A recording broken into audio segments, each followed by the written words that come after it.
Kembali lagi di Reacting Bahas Dunia Anime bersama Anime Multiverse. Kali ini Mimin pengen ngebahas atau sedikit menceritakan tentang perjalanan hidup seorang pahlawan angkatan laut dan seorang kakek dari calon raja bajak laut, yaitu Monkey D. Garp. Monkey D. Garp merupakan seorang pria yang dipuji sebagai pahlawan, dan karena kehebatan fisik dan gaya bertarungnya, The Fish di One Piece. Garp juga sempat menjabat sebagai wakil admiral angkatan laut di serial One Piece. Prestasi tertua yang kita ketahui tentang Garp adalah pertarungannya dengan Rox di Sebek dan bajak laut Rox. Dia memang dibantu oleh Goldie Roger sendiri, tapi itu tetap tidak menghilangkan kekuatan brutalnya, mengalahkan seorang pria yang mampu menahan Kaido, Big Mom, Shirohige, dan Shiki untuk tunduk padanya, dan mungkin kematian itu sendiri bukanlah prestasi kecil. Setelah peristiwa di Garp Valley ini, Garp dipuji sebagai pahlawan angkatan laut. Kita juga tahu Garp dan Roger hampir membunuh satu sama lain berkali-kali. Itu masuk dalam daftar prestasi pertempuran untuk Garp. Garp dikatakan lebih dari cukup kuat untuk menjadi seorang admiral, tetapi dia terus menolak promosi tersebut. Awalnya, para penggemar mengira itu hanya karena kebebasan yang didapatkan sebagai wakil admiral,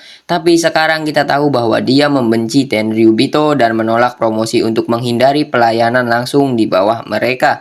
Bagian dari karakter Garp ini beresonansi dengan putranya, Monkey D. Dragon, dan pada tingkat yang lebih rendah cucunya, Monkey D. Luffy. Kendati demikian, bukan berarti bahwa Garp adalah orang yang menanamkan kebencian terhadap Tenryubito pada putranya, Dragon. Di Water 7, setelah peristiwa Enies Lobby, Garp mengunjungi Luffy dan krunya, lalu mereka bertengkar sebentar.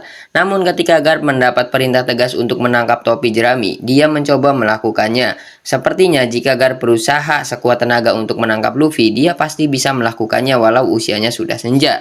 Itu adalah pertama kalinya kita melihat Garp menunjukkan kasih sayang kepada keluarganya. Sepanjang kejadian di bagian Paradise Grand Line, Garp terlihat terhibur dengan berbagai eksploitasi Luffy, baik itu masalah Crocodile, CP9, meninju Charlos, atau Impel Down. Garp selalu duduk mengunyah kerupuk dan donat sambil menertawakan berita pernyataan Luffy kepada dunia. 22 tahun sebelum awal cerita, pria yang dikenal sebagai Raja Bajak Laut, Goldie Roger, menyerahkan dirinya kepada Angkatan Laut, dan beberapa hari sebelum eksekusi, dia bertemu dengan saingannya, Garp.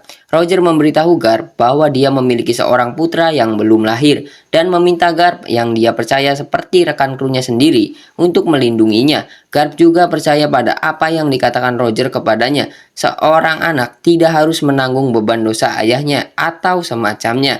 Garp terus maju dan melindungi Ace dari Angkatan Laut dan mencoba memadamkan garis keturunan Roger. Adegan ini merupakan momen yang sangat penting. Orang-orang bertanya mengapa Roger tidak mempercayakan Ace kepada Rayleigh atau Gaban dan rekan-rekan lainnya. Alasannya karena Rayleigh atau Gaban bisa menimbulkan kecurigaan dari pihak Angkatan Laut. Dalam waktu singkat, pulau tempat istri Roger berada akan dikepung oleh Angkatan Laut untuk mencari Ace. Tetapi jika dia memilih Garp, Angkatan Laut tidak akan menaruh curiga. Garp mempercayakan Ace kepada Dadan, dan beberapa waktu kemudian Luffy juga. Garp sesekali mengunjungi mereka dan berharap untuk membentuk mereka menjadi Angkatan Laut di masa depan. Tetapi masing-masing memiliki alasan sendiri untuk menjadi bajak laut dan tidak mematuhinya.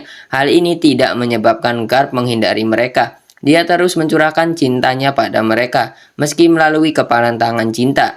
Orang tua biasanya tidak membuat anaknya menjadi seperti sekarang dari segi profesi. Garp yang ingin Ace dan Luffy menjadi Angkatan Laut memberitahu kita betapa dia mencintai pekerjaannya dan rasa hormat yang dia miliki untuk itu. Garp memiliki pekerjaan yang dia cintai dan hormati, serta di sisi berlawanan ada cucunya, Ace, yang pada dasarnya dia besarkan. Ingat saat dia selalu menertawakan eksploitasi Luffy. Tidak ada sedikit pun senyuman ketika dia memikirkan eksekusi mati Ace. Garp malah menangis. Menangis tidak hanya dalam kesedihan melihat cucunya dalam situasi seperti itu, tetapi menangis karena ketidakmampuannya untuk berbuat apa-apa. Hidupnya sebagai Angkatan Laut mengikat tangannya. Garp tidak dapat memilih antara keluarga dan tugas. Pada akhirnya tugas mengambil alih. Dia merobohkan Marco yang menahan serangan Kizaru, tembakan senjata dan bola meriam dalam satu pukulan.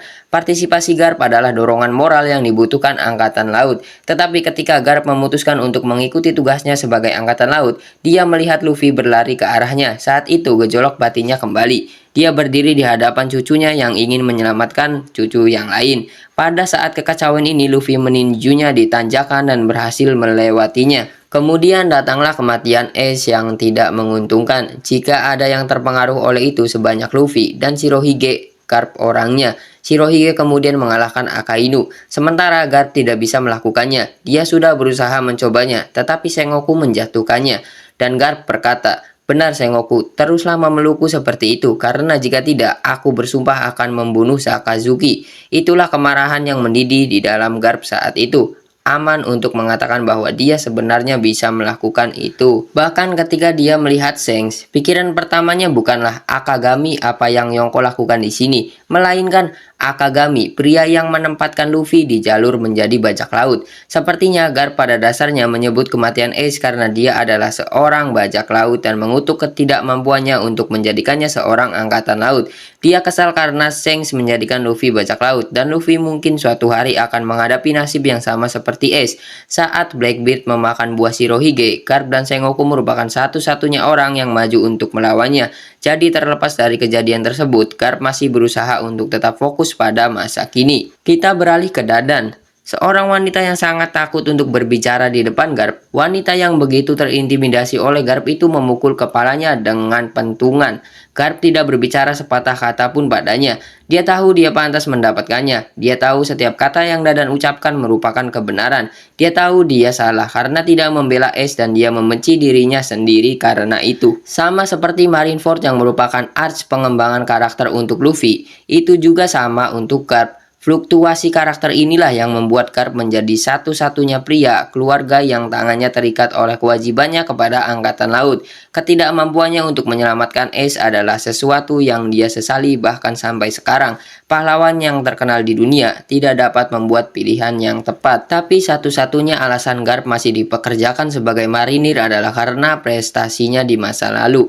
God Valley, Roger, Chinjao, dan lainnya. Kalau tidak karena menjadi ayah dari orang paling dicari di dunia dan menjadi kakek dari pemula paling berbahaya di dunia, Garp seharusnya sudah dipecat. Setelah apa yang terjadi di Marineford, apa yang terjadi selanjutnya pada sang pahlawan? Garp kemudian melatih angkatan laut muda pemula. Ada kemungkinan angkatan laut akan meledak di masa depan. Perang saudara di dalam angkatan laut mungkin akan terjadi. Sebuah fraksi yang dipimpin oleh Akainu yang menganggap semua bajak laut sebagai sampah dan cukup ekstremis, dan fraksi Sword yang akan memihak Garp seperti Fujitora, Aokiji, Smoker, Drake, dan Kobe. Fraksi Garp akan menjadi kelompok yang akan memimpin angkatan laut di akhir cerita nanti. Sebuah fraksi yang tidak melihat semua bajak laut sebagai sampah dan sebenarnya bisa menjaga ketertiban dan perdamaian di dunia. Kita telah melihat Smoker dan Fujitora tidak setuju dengan sistem angkatan laut. Dengan Fujitora langsung memberitahu dan menyerang Akainu di Dressrosa. Garp berperan penting tidak hanya dalam melatih angkatan laut secara fisik, tetapi juga melatih pikiran mereka untuk menjadi angkatan laut yang baik. Tidak ada yang menjamin kelangsungan hidup Garp hingga akhir cerita One Piece, mengingat pria itu sudah tua. Dia terkait dengan karakter utama juga. Kita tahu orang tua yang terkait dengan karakter utama biasanya mati. Satu hal yang pasti adalah akan ada saatnya lagi di mana Garp harus menentukan pilihan. Dia harus memilih antara jalan yang akan membawanya memenuhi tugasnya sebagai angkatan laut dan jalan lain yang akan menuntunnya untuk melindungi cucunya. Kali ini Garp memilih keluarga daripada pekerjaan dan memutuskan untuk melindungi Luffy. Mungkin begitulah cara dia meninggal. Tetapi dia meninggal, tapi belum tentu dia meninggal atau enggak ya. Kali ini dia lebih memilih menolong murid kesayangannya yaitu Kobe yang ditawan oleh bajak laut Kurohige di Pulau Hachinosu. Dan di timeline yang sekarang kita tahu bahwa Garp yang menyerang Hachinosu berhadapan dengan bajak laut Kurohige langsung dan mantan muridnya yaitu Kuzan. Mereka berdua bertarung dan sedikit kembali flashback. Ketika Kuzan masih belajar dengan Garp, kita tahu kalau Kuzan itu dulunya berguru dengan Garp, dan di akhir pertarungan Garp pun dijatuhkan oleh Kuzan dan tersenyum, tapi belum ada kabar atau penjelasan secara resmi kalau Garp itu mati ya. Kemungkinan Garp itu masih hidup. Banyak teori-teori yang berkembang dan Mimin juga berteori tentang hal itu bahwa Garp itu masih hidup. Kalau ngomongin masalah kekuatan Garp atau kemampuan Garp, Garp itu menggunakan tinjunya sebagai serangan andalannya dan dia juga salah satu master haki. Berkaitan dengan latihan kekuatan pukulan dari Garp, selain mampu membuat kapal perang angkatan laut berubah bentuk, ternyata Garp mampu menghancurkan gunung. Hal ini terjadi ketika Garp hendak bertarung menghadapi salah satu bajak laut jahat dan mengerikan pada masa lalu, yaitu Don Chinjao. Garp yang mengatakan sendiri bahwa dia berlatih dengan menghancurkan beberapa gunung, berbeda dengan ketika berlatih dengan memukul kapal perang angkatan laut. Dalam momen ini, Garp sudah jauh lebih senior di angkatan laut, dan Garp juga menggunakan haki untuk melapisi pukulannya. Dan akibat dari hal ini, kepala Don Chinjao yang awalnya berbentuk lancip berubah menjadi miring atau bengkok. Dia sempat melampiaskan kemarahannya kepada Luffy di Arch Dressrosa, namun akhirnya Luffy mengembalikan bentuk kepala Chinjao. Tetapi kalau misalkan kita mengikuti manga yang sekarang, kita tahu kondisi Garp itu seperti apa, tapi Mimin juga sih masih menanti-nantikan gimana aksi Garp selanjutnya. Mimin harap Garp itu masih hidup dan bisa bergabung dengan Luffy ya di akhir atau di final saga di perang akhir di One Piece gitu, bisa bergabung dengan Luffy dan Dragon gitu melawan pemerintah dunia, melawan Im Sama. Dia pasti akan melindungi cucu dan anaknya, tidak seperti pas kejadian Ace dieksekusi. Mimin harap sih begitu. Nah, itulah sedikit kisah atau cerita tentang pahlawan angkatan laut yang sayang keluarga, yaitu Monkey D. Garp. Gimana menurut kalian? Gimana pandangan kalian? Khususnya para fans One Piece, pandangan kalian terhadap Monkey D. Garp. Kalau Mimin sih ini adalah karakter yang luar biasa dan kocak. Terima kasih yang sudah nonton video ini sampai habis. Jangan lupa untuk like, comment, share, dan subscribe. Sampai berjumpa di video selanjutnya.